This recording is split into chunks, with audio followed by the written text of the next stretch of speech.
Today we're diving into something super mysterious and kind of spooky, the Gospel of Thomas. It's an ancient book with 114 sayings and stories that some say Jesus told. But here's the wild part. It's not in the Bible. Why not? Did someone want to hide it? Was it too dangerous? Grab a snack, get comfy, and let's uncover the secrets of this hidden treasure.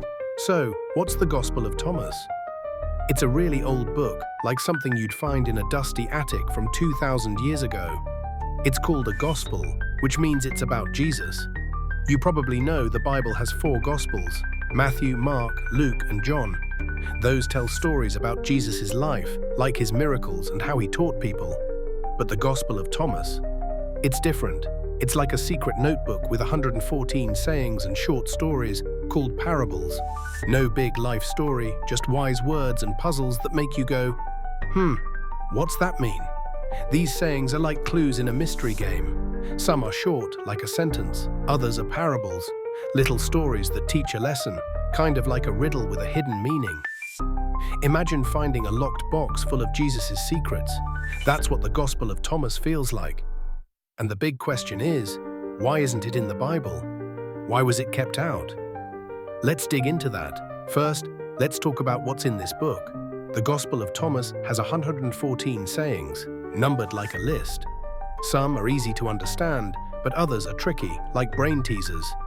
They talk about finding wisdom, knowing yourself, and seeing the world in a new way. For example, saying number 1 starts with a bang. Whoever finds the meaning of these sayings will not taste death. Whoa! That sounds like a secret code, right? It's like saying if you crack the puzzle, you'll find something huge, like a key to forever. Another one saying 3 is super cool. If your leaders say, the kingdom is in the sky, the birds will get there first. If they say, it's in the sea, the fish will beat you. But the kingdom is inside you and outside you. This is wild. It's like Jesus is saying, don't listen to people who tell you God's kingdom is far away.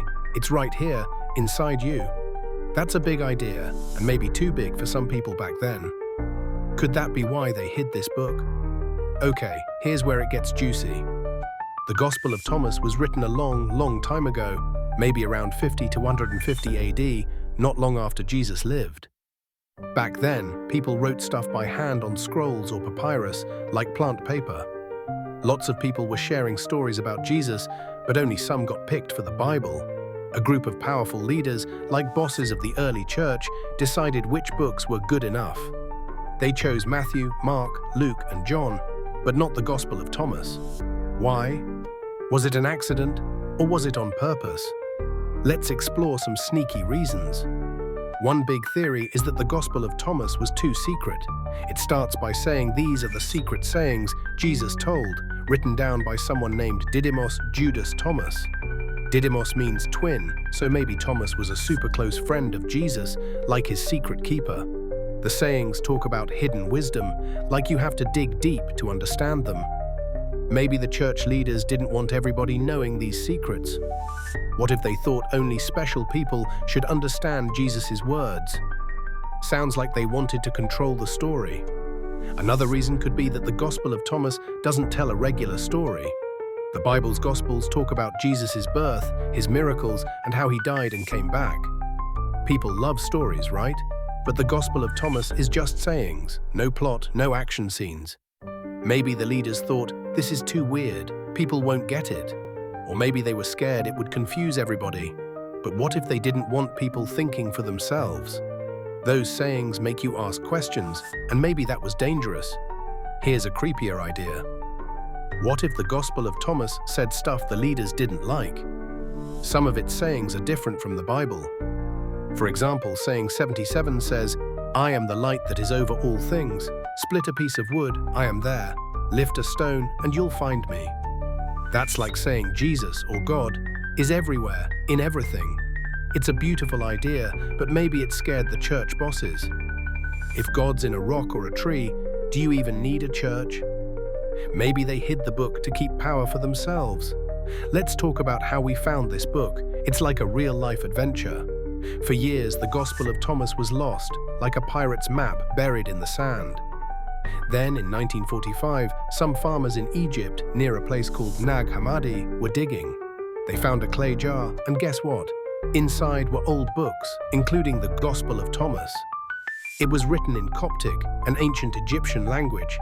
It was like finding a secret message from 2,000 years ago. Experts think this copy was made around 300 or 400 AD, but the original was probably in Greek, even older. Finding it was huge. It made people wonder, why was it buried? Was someone hiding it from the church? Back then, some Christians got in trouble for reading books like this. Maybe they hid it to keep it safe from people who wanted to burn it. It's like a conspiracy to keep the truth alive. Now let's look at more sayings, because they're part of the mystery. Saying 2 is like a treasure hunt. Let him who seeks keep seeking until he finds. When he finds, he'll be troubled, then astonished, and he'll rule over all.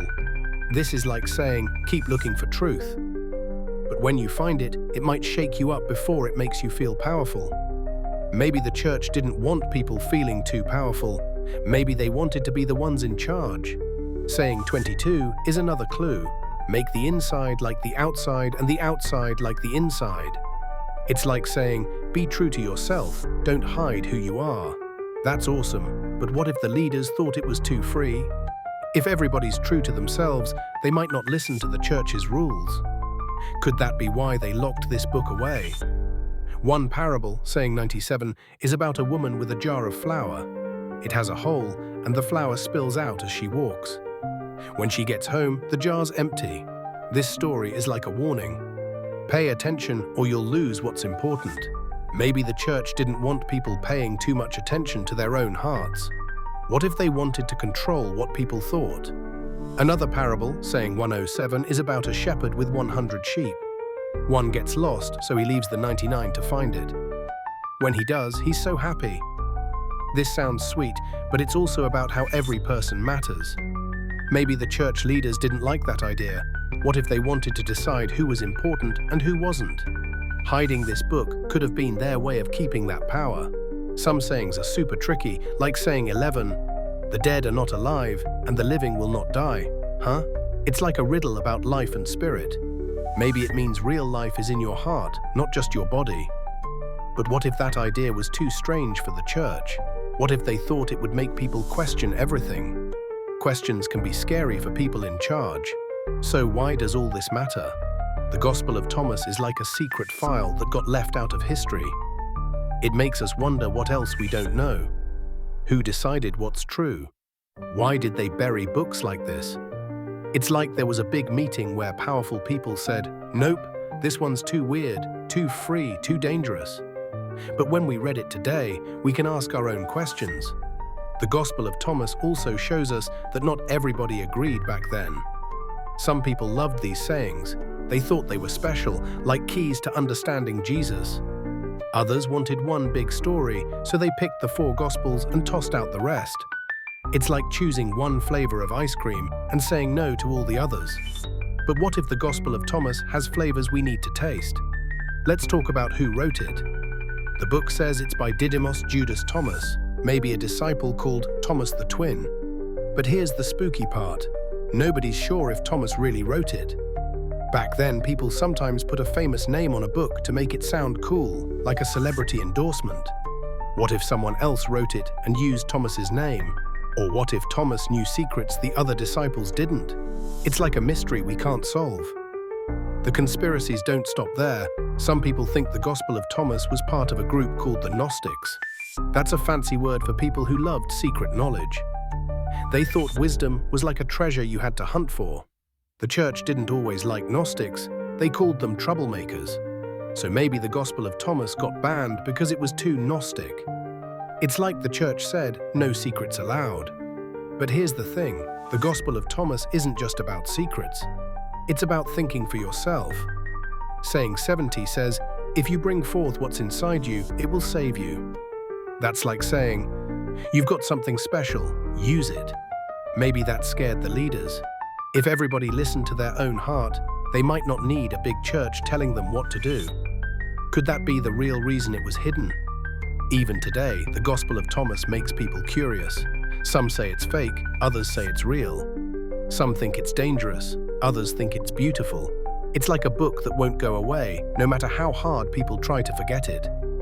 Finding it in that jar in 1945 was like a wake-up call. It's back, and it's making us ask questions. So what's the big secret? Why was the Gospel of Thomas left out? Was it too free, too strange, too powerful? Did someone want to control what we believe? Or was it just a mistake? Nobody knows for sure, but that's what makes it so exciting. It's like a detective case with missing clues. And we get to be the detectives. If you want to check it out, you can find the Gospel of Thomas online or in books. It's short, only 114 sayings. So you can read a few and see what you think. Maybe you'll find a saying that feels like a secret just for you. Write it down, think about it, talk about it with friends. It's like cracking a code from 2,000 years ago. Before we go, let's think about why this matters. The Gospel of Thomas is like a whisper from the past, saying, there's more to the story. It makes us wonder what else got hidden. It tells us to ask questions, even when people say, don't. It's like a flashlight in a dark room, showing us things we didn't see before. Thanks for joining me on this wild adventure. What do you think? Why was the Gospel of Thomas kept out of the Bible? Is there a big secret? Drop a comment and tell me your ideas. If you liked this video, give it a thumbs up and share it with a friend who loves mysteries. Want more videos about hidden books or sneaky history? Let me know.